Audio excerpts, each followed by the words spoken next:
দেখুন, আমি মুখ্যমন্ত্রীকে শুধু বলবো এবং মুখ্যমন্ত্রী যারা অনুগামী তাদের বলবো, পারলে বিবেচনা করুন। সব জিনিসে জোর দিয়ে কথা বললে হয় না। মুখ্যমন্ত্রী যখন কোর্টে গিয়ে হাজির হলেন, তারপরে এসে গেল জুডিশিয়ারি, তাদের কাছে থাকলো 60 লক্ষ নাম বিচারাধীন। তার আগে 1,50,00,000 মধ্যে 90 লক্ষ, সেইটা ইসিআই যে পদ্ধতিতে রাজ্যের অফিসার সহ করলো, ওই 90 লক্ষের মধ্যে বাদ গেল 5.5 লক্ষ। 5.5 লক্ষ মানে 6%।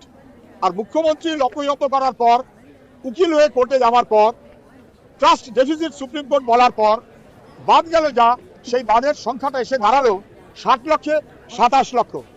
মুখ্যমন্ত্রী যদি বলেন আমার জন্য 25 লক্ষ বাদ টিকে গেছে, তাহলে মুখ্যমন্ত্রীকে মানতে হবে আগে বাদ গেছিল 5 লক্ষ আর আমার জন্য বাদ গেছে 27 লক্ষ। মুখ্যমন্ত্রী মনে রাখুন, আপনার জন্য এই 27 লক্ষ করে বাড়তি যে বাদ গেছে, এই দায়টা আপনি অস্বীকার করতে পারবেন না। এই মানুষের কাছে হাঁটু গেলে ক্ষমা চান।